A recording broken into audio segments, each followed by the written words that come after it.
Something in Aokigahara, the famous forbidden forest of Japan, is taking people. You might join the missing 411 if you're not careful. This scary story, plus stories of dog-cat hybrid monsters and ghosts that could save your life, are featured in today's episode. Enjoy, and remember to send me your scary stories at darkstories.org to have them narrated. Check out eeriecast.com to hear more of our scary shows. The comment of the day comes from my previous episode on ranch horror stories and is from Firestick. First, he gave me $500 for my trouble. That got my attention. Then, the woman came out of the palm tree. Next, in the living room was the skull of a dead horse. By the time you said, a coyote walking on its hind legs, to kids trying to pet my cattle, I was on the floor crying tears of laughter that was so unexpected. Too many good lines in this episode. Could you imagine finding a bunch of strangers trying to pet your cattle? Sounds wholesome, but also a little bit creepy. And I can't even get my dogs to walk on their hind legs for a treat. Leave a like on this episode, and leave a comment interesting enough, and I might reply to it in the next episode. Now, let's begin. The following story is a creepypasta. We Got Lost in the Sea of Trees. Written by Kobe80.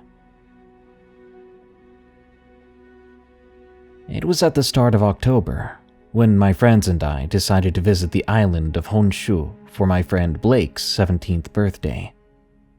My parents made the decision to take us themselves with some money they had been saving up for travel. My friends, Ricky, Blake, Chris, and I have always been interested in horror-related things, so we thought it would be perfect to go to one of Blake's favorite locations during his birthday.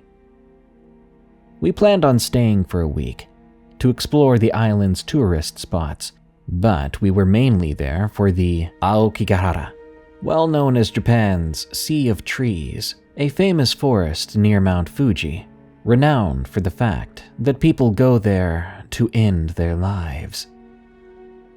After a day of resting in our hotel room, we planned to explore the island for the entire day, and in the evening, we would visit the forest. When we arrived, there weren't many people like we'd expected. The parking area had only about 3 other cars, and one of those cars had people getting into it, getting ready to leave. My parents gave us a time for us to meet them back in the parking area before leaving us to go to their own affairs. The very moment we set foot on the hiking trail, a chill ran down my spine. The place was so eerie, and I was beginning to feel the slightest bit of dread, which I found weird. I love going to places like this. Guys, are you sure we should do this so late at night? What if we accidentally stray off the trail? We could get lost. I mustered up the courage to speak to my friends about my thoughts. No way. Don't tell us you're scared already, Kobe. We just got started. Chris laughed at me, dumbfounded. Ricky laughed alongside him. It'll be fine, just follow my lead. Blake sprinted ahead of us, causing Chris and Ricky to sprint after him with a roar of laughter. Despite their comfortable demeanor, I still couldn't ignore that feeling in my stomach. Something in my body was telling me to leave. My train of thought was interrupted by a yell from Ricky. Kobe, hurry up, you're so slow, dude. With that, I followed after them as fast as I could, not wanting to be alone at that moment. We walked for around an hour without anything eventful happening. I followed Blake. Chris and Ricky were behind us. Well, at least that's what I thought. When I turned around to acknowledge Chris talking, I didn't see Chris walking behind him anymore. Guys? Chris stopped talking and looked behind him to see what I was looking at. Where's Ricky? We all looked around the area but had no luck finding him. Chris yelled out his name as loud as he could. I was beginning to panic. Aside from Chris, Ricky was the most talkative out of the 4 of us. How had we not noticed that he was gone? How long had he been missing without us knowing? Kobe, call your parents.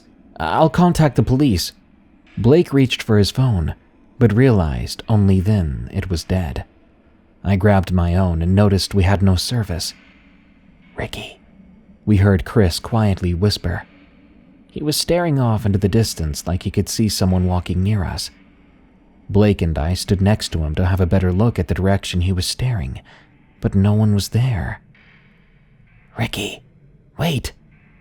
Chris suddenly blurted out before taking off into the forest, right off the hiking trail. "Chris, wait! Where are you going?" Blake chased after him, and I followed right behind him. Ahead of us, I could see a white silhouette walking away. Is that what Chris saw? Maybe it really was Ricky. "Blake, do you see that?" I pointed at the figure. Blake squinted in front of us before his eyes widened. He grabbed a hold of Chris's arm and pulled him back, causing them both to fall to the ground. I stopped and stared in the direction of where that thing was. Now it was gone, like it had vanished from existence. "What are you doing? That could have been Ricky!" Chris ripped his arm out of Blake's grasp and started running again, but stopped when he saw that the figure was gone. Blake stood up and dusted himself off. I took note of him, trembling as he did so. "That wasn't Ricky," he mumbled. He shot a look towards me. "Why haven't you called your parents yet? My phone's dead." I felt around in my pockets for my phone, but it was gone. I just had it before we chased after Chris. Where could it have gone? "I don't have mine," I told him. Blake sighed in annoyance. If that wasn't Ricky, then who could it have been? There were barely any others at the parking area earlier, and we hadn't seen anyone on the hiking trail for an hour.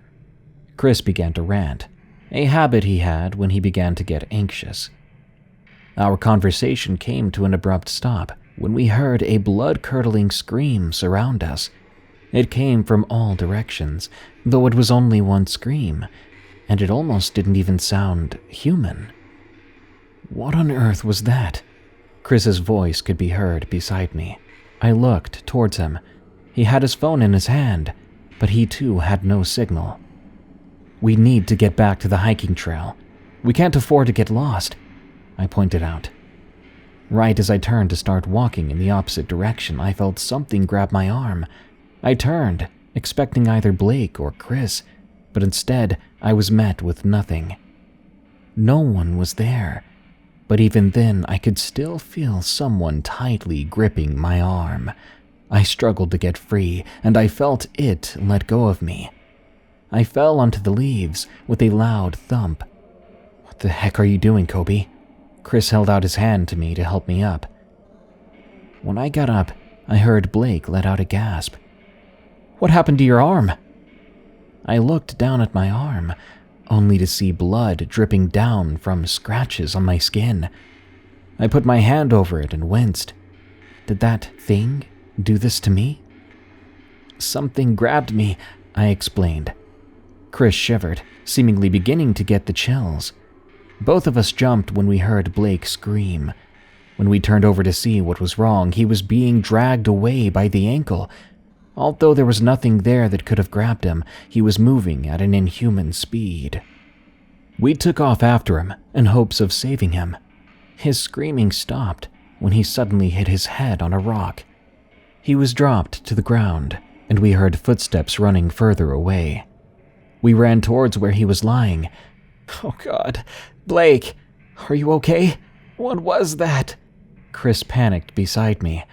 I took off my jacket and laid it beneath Blake's head, careful as to not hurt him. I looked up at the sky. The moon was right above us. Would my parents know we were missing by now? "Wait here with Blake. I'll start looking for the trail." I stood up to leave, but immediately Chris grabs my wrist. "Are you insane? What if you go missing like Ricky?" He stood up using my wrist to help him stand steadily. "We're not that far from the trail. I won't get lost." I pushed his hand off my wrist. "I'll be back, don't worry." I began to walk in the direction of where we originally came from. I followed any familiar trees or leaves that were out of place on the ground, but the farther I went, the more the path felt repetitive. I noticed a tree with a branch that had fallen off, maybe from a storm. I swear I passed that tree 4 times already. "Kobe!" I heard Ricky's voice call out to me. I turned quickly and saw him standing beside a tree. I quickly ran towards him, relief washing over me at not only seeing a familiar face, but also having found my friend.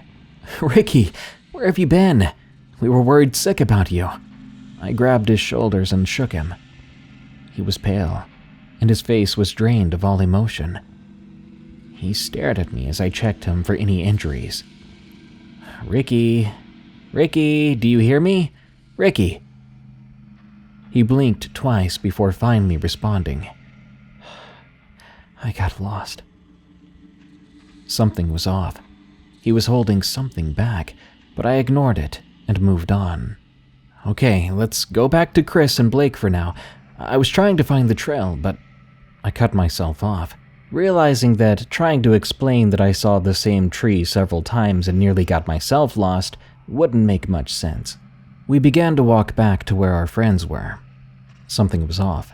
It felt like we were being watched. I looked around, but I didn't see anything out of the ordinary. When we got back, my heart dropped to my stomach. I saw Blake lying on the ground, still unconscious, but no sign of Chris. This couldn't be happening. I just found Ricky. Ricky sat down next to Blake and noticed the little amount of blood dripping down from his head. "What happened to Blake?" he asked. I explained what happened earlier. The story left him trembling. I also told him about what happened to my arm. "We should have brought first aid." "Ricky!" We both turned towards the voice and saw Chris standing behind us. "You're okay. Thank God." He was interrupted by a weird sound, like branches cracking on the ground. Behind him stood a girl with long black hair that covered her face. She wore a white dress, but she had no shoes on. It was far too cold out here for her to be dressed like she was. Chris slowly walked back towards us, his hand over his mouth. The girl turned steadily towards us and began to let out low chuckles. She had a voice that didn't sound like it should have come from a petite girl like herself. As she laughed, she slowly raised her head up. Her hair moved away from her face. When her entire face was revealed, I began to feel nauseous. Her eyes were completely black, and her mouth looked as if it was rotting out. On her forehead, the word "leave" was carved in all caps. She began to run towards us, and Chris fell back. The 3 of us began to scream. I closed my eyes and felt goosebumps cover my body. "Kobe!" I heard my mom's voice call out to me. I opened my eyes and saw my parents along with a couple of police officers. I looked around and noticed that the girl was now gone. I looked over at my friends to see if they were okay. Chris and Ricky both were beside me, and Blake was still behind us, but police officers were helping carry him away. We were able to leave that forest alive, but our lives were never the same after that. Ricky still has night terrors. Blake gets migraines now due to his head injury. All 4 of us promised to never go to a place like that again. Well, at least not unprepared. Paranormal activity saved our lives. From Frankie, Gotz. This particular story is one of my most recent paranormal experiences. This is the most profound paranormal experience I've ever had, or should I say experiences, as it was experienced on multiple dates with multiple witnesses. I am a single full-time father raising 2 children on my own. I have an 8-year-old son and a 17-year-old daughter. Both mothers are not really involved in the children's lives. Yes, I've got 2 baby mamas. Matter of fact, my daughter has helped me raise her little brother because I work full-time, and she'd walk him to school and watch him after school. My son's mother would come and go out of our lives. I loved her dearly, but she always wanted to be everywhere else but here with us. She lived a street life, and sadly was addicted to substances and was homeless. Her lifestyle choices eventually brought her life to a demise in 2019, which broke all our hearts and my kids and I mourn her death to this day. After my son's mother passed away, paranormal activity started happening in my house. Now, I don't know if it's her or if it was some type of guardian angel, but the paranormal activity that was happening led to an event that basically saved my life and my children's lives. One morning, my kids and I woke up to a strong smell of sage in the house.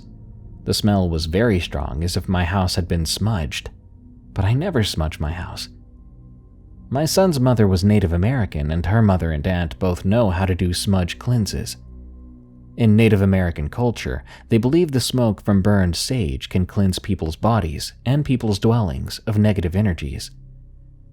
I theorized that this smell could be a paranormal manifestation, a sign that her spirit was visiting. Nothing happened after that. It was bizarre, and we all smelled it. I even went outside both front and back yards to take a big whiff of air to try and see if the smell was coming from outside, but the smell could only be smelled in the house. I mentioned the event to my son's grandmother, that we smelled smudge in the house. She's the mother of my son's mother who passed away. Let's call her V. V got worried because apparently in her culture it's believed that if one smells burned sage in a house without anyone actually having burned sage, it means that the person might have a negative energy in the home. I personally did not feel any malevolent presence, but she was concerned and asked me if she can smudge the house herself. I told her she could, and a few days later she did. A month or so goes by after we smudged the house and another paranormal event happened. This one happened in my living room, and my 8-year-old son and friend both bore witness to this event. My son, his friend, and I are sitting on the couch in the living room when, unexpectedly, a picture flew off the wall and landed on the floor. When I say it flew, I mean it flew. It didn't just fall straight down. We all looked at each other stunned, and I say to my son and his friend, "Did you see that?" They both nodded their heads. I go pick up the picture off the floor, and it's a picture of a collage. It's a collage of words and short sentences that correlate to the word love, crisscrossing each other. I put the picture back on the nail and started trying to naturally explain away how it got flung off the nail. In my other stories, I've mentioned I'm a paranormal investigator by hobby, and one thing an investigator must always do is try and debunk everything and try and find a reasonable explanation. So I proceeded to do this with my son and his friend watching. I jumped really hard beside the wall it's hung on, but nothing happened. It stayed put. I blew really hard at the picture. Once again, it stayed put. I even banged at and tried to shake the wall without breaking the drywall in the process, and still it stayed put. Each new thing I tried, I started believing more and more that this thing somehow actually flew off by some unseen paranormal force. So I decided to put my finger on the bottom left of the frame and flung it upward, towards the right, since that's how we saw it fly off in the first place. When I flung it off that way, it was almost exact to what we saw, and it even landed roughly in the same area. My investigation concluded that thing was definitely flung off of its nail by an unseen force. My son and I were not scared, but I was a little worried because I just didn't know who or what it was. Up until that point, I've only ever experienced paranormal activity outside my home, at haunted locations I ventured to. I've never really experienced poltergeist activity in my own home. I obviously theorized it's my son's mother because she was the one that bought that pic, and also is the one who hung it up. But at the end of the day, I don't really know, and I'll admit I was scared to engage with it, so I ignored it, and I didn't mention it to V. Life went on and nothing happened for a bit. But then a month or so goes by after the picture was flung off the wall, and another paranormal event transpired. This one was spooky. Like super spooky. My son was taking a bath by himself in the washroom. He gets out, comes down, and says in a scared voice, "Dad, the lid on the toilet seat opened and shut by itself a bunch of times." When he told me that, I got shivers up my spine. I felt a bit of dread and then anger. I told him, "Don't be scared. I'll take care of this." I know it's corny, but what else am I going to say to the kid? I marched up to the washroom, closed the door, and I started to engage in conversation with what I thought to believe was a ghost in my house. I say to it in an angry and stern voice with authority, "I don't know who you are, but you don't dare pick on my son. I am a spirit operating a body and you are a disembodied spirit. I'm supposed to be here and you are not. You need to go to the light, and if you don't want to go to the light, you need to leave this house immediately." This time I got the courage to engage in conversation. I took my phone out and tried to capture an EVP. It's 2021, and I'm sure everyone knows what an EVP is. But in case you don't know, EVP stands for Electronic Voice Phenomena. There are two main scientific hypotheses of EVPs. One is that the spirit voice cannot be heard by the human ear because the sound frequency is too low. And the other, which I believe to be the accurate one, is that the spirit's voice is not manipulating the air to produce sounds like our vocal cords would, but the spirit is using electromagnetic energy, and the magnet in the recorder on recording devices picks it up. This can be demonstrated by getting copper coil wire, attaching it to an auxiliary cord, and plugging the cord into the headphone spot on your phone.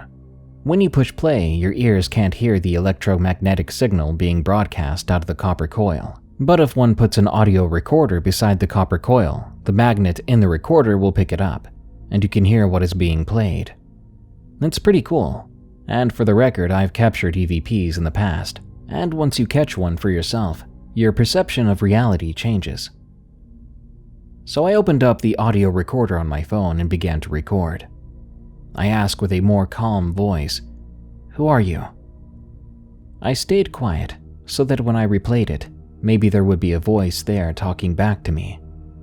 But before I stopped to review, I asked more questions. "Why are you here?" Stay quiet. "Do you need help?" Stay quiet. I stopped recording and pushed play, and to my surprise, there were no responses at all, just dead quiet. Once my son saw me go confront the wind in the washroom, I could tell it really helped him. He's a tough kid. He's not afraid of that washroom and even slept by himself that night. I had no choice but to brush it off and continue my life. And for the record, I never actually saw the toilet seat do this, but I don't think my son would have made it up. Another month goes by, and something else happens. At this point, I'm beginning to notice a pattern. Paranormal activity would happen once a month or every other month. This event transpired around 9 p.m. I was going to bed because I have to wake up for work at 6 in the morning. My daughter and son both stay up and chill in the living room watching TV. I'm upstairs, just starting to doze off, when all of a sudden, both my daughter and my son burst into my bedroom, frightened, and say to me, "There was a big bang in the kitchen. Someone's trying to break in." We do live in an area known for crime to happen, so I got scared. Immediately, I got up and ran downstairs in my boxers. The kitchen light was turned off, so I turned it on, and I proceeded to walk to my back door. It's locked.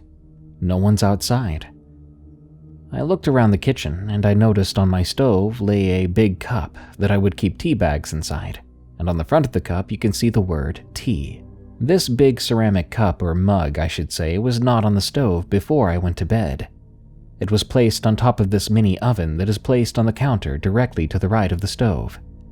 So this thing obviously fell from the mini oven onto my stove, which caused a big bang.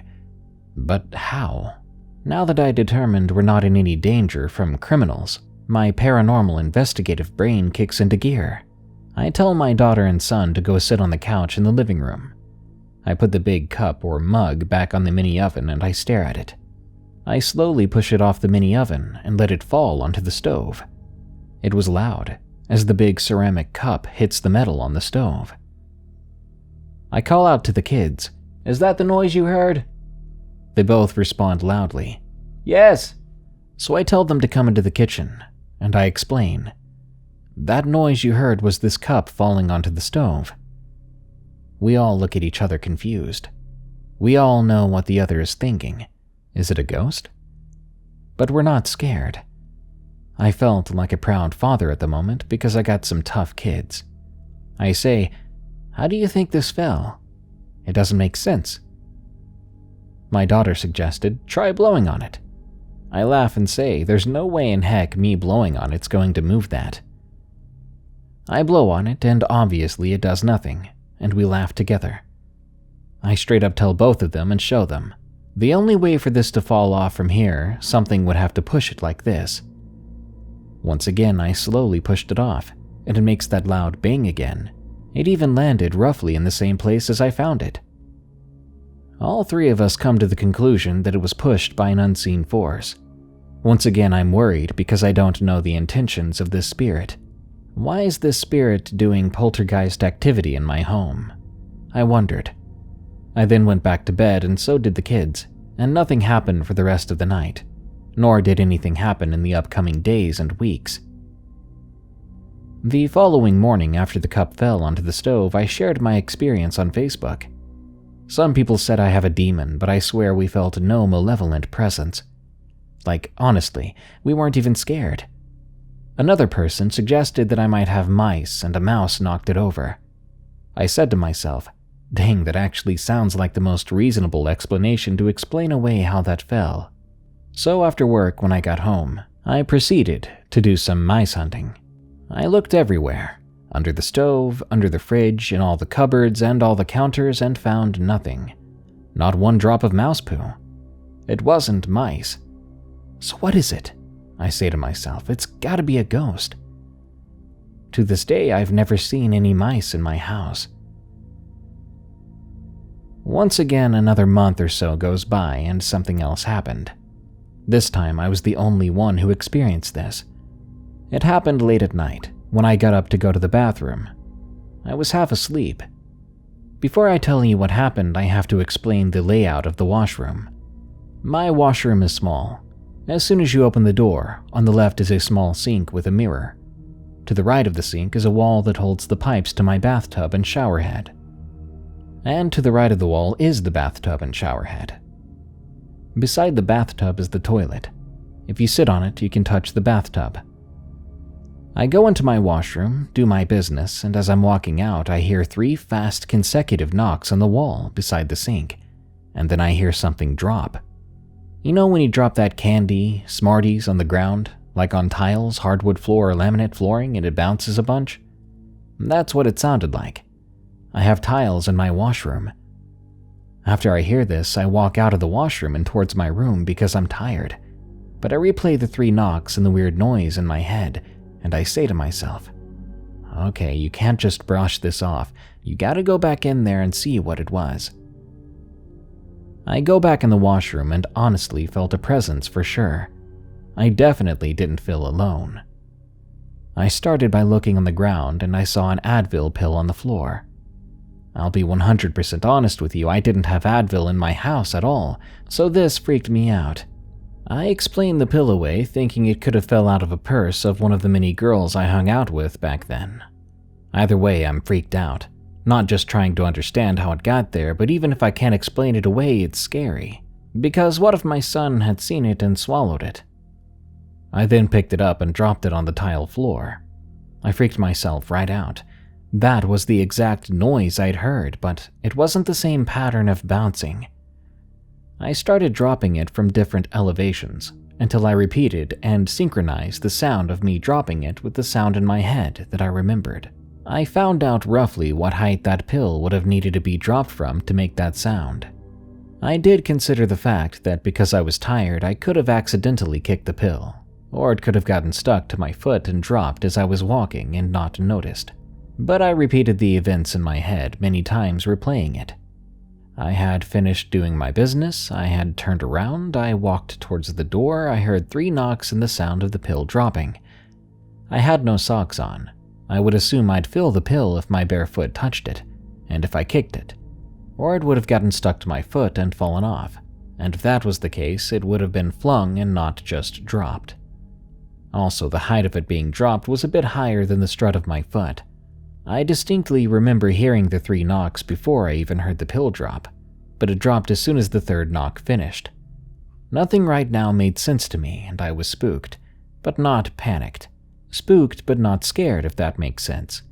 I don't know, I'm just trying to be tough, I guess. But let's be honest. 3 knocks is super freaky, because they say the number 3 represents demonic activity. Christians believe it's the mocking of the Trinity. For the record, I'm not Christian. I lay in bed and tried to get to sleep, but couldn't. I was remembering what happened and also thinking of ways to deal with this, from information I'd gathered over years of research in the occult with an open mind. So I start to imagine white light being created on my closet door. I tried to maintain my imagination picturing this white light on my closet super bright. As I do this, I tell the spirit to go to the light and leave. Yeah, I know I sound like a whack job, but when freaky stuff happens to you, you might consider some of it to be real. After all, the word occult comes from the Latin word occultare, which translates to hidden knowledge. And they say our imaginations have an effect on the spirit realm, and we can all help spirits this way by creating light with our third eyes through our imaginations to help souls cross over. I don't know how much truth there is to that, but hey, I decided I'd try, and in fact was my first time trying. I fell asleep and nothing else happened. From there, I was anticipating the next paranormal event. Time went on and nothing happened. I began to realize the paranormal activity was being centered around the bathroom and kitchen. At one point, my son is in the bathtub. I'm downstairs in the kitchen sitting at the kitchen table. The table is directly below the kitchen light. Both the light and table are both below the bathtub. Water starts dripping from the ceiling and around the light. This freaked me out. I didn't understand what was happening. Was my son at risk of the bathtub falling through the ceiling? As for the water pouring around the kitchen light, thank God the light was turned off, or it could have caught fire. I ran upstairs to get my son out of the tub, and I called my landlord immediately. Within one day, my landlord sent out a handyman to see what was going on. He sees on the ceiling where the water dripped from and started to investigate. He then unscrewed the entire light and unattached it from the ceiling. The diameter of the circular light fixture the light bulb sits in is probably a foot in diameter. To his and my horror, almost like a bucket of water just falls on his head on my kitchen floor. He says to me, "Holy crap, that's never happened to me before." I say, "How do you think all that water got there?" He answered, "It must be leaking from the washroom somehow." The handyman went upstairs into the washroom. Now remember when I told you the layout of the washroom, sink, wall, then tub. He cuts open a square on the wall in between the sink and bathtub and shower head. The pipe to my bathtub and shower had been leaking onto the light fixture. The handyman looked at me sternly. He said, "I don't know how your house didn't burn down. That water had been accumulating on top of your light fixture for some time." That was super creepy, because I'd been actively turning on and off that light all the time, and that whole time there was tons of water accumulating on top of it. One little drop of water while that light is on could set the ceiling on fire and lead to burning down my house. The scarier part is we would leave that kitchen light on at night sometimes. What if it had caught fire while we were sleeping? We all could have died. Once the pipe got fixed, many months went by and no paranormal activity started happening. It's been over a year, and to this day no paranormal activity happened in my house again. No poltergeist activity, nothing. My theory is, whatever or whoever that was, they were trying to warn us about the water accumulating on top of the light fixture. Think about it. A cup knocked over in the kitchen, a toilet seat slamming up and down, the 3 knocks I heard on the wall where the handyman had to cut through to fix the pipe.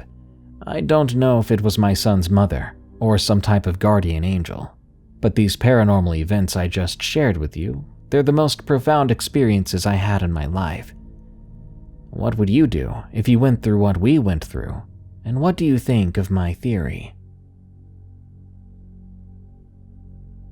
Hayfield Stalker, from Crepuscular Creature. It was around the beginning of October of 2020 when I first saw it. I was sitting outside with the cats. I live on a small farm in West Michigan, and my uncle had planted a new hayfield that summer. We'd seen plenty of coyote, a bobcat or two, and even a few cougars, but nothing like this. As I was sitting outside with the cats, my eyes wandered to the cows in the pasture, who were acting strange. They were huddled in a protective circle with the younger ones in the middle, as if they sensed a danger or a storm coming.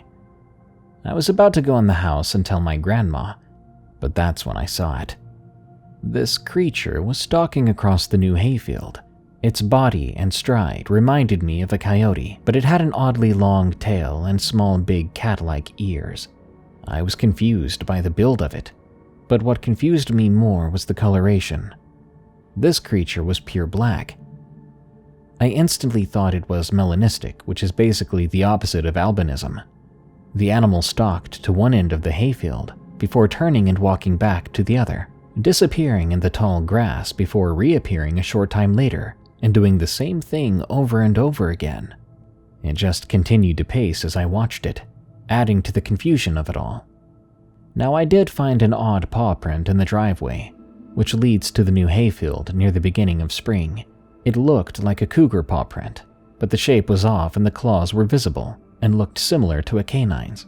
This paw print showed qualities of a feline and canine, which was very confusing since a crossbreed between the two was impossible. When the creature didn't reappear after heading into the tall grass at the side of the field for the final time, I went inside and told my grandma, who didn't think much of it unless it was posing a threat to us or our animals. I saw the creature pacing back and forth every few nights. It happened so often the cows got used to it and no longer huddled together. I think my grandma saw it one night because I wasn't allowed to go outside at night anymore, which bummed me out. I did try and get a picture of it one night, but my phone camera doesn't zoom in that much, and all the pictures were blurry, causing the creature to look like a blurry black dot against a chaotic green background. I'm unsure of what it is still, but I'm not willing to go out there and find out.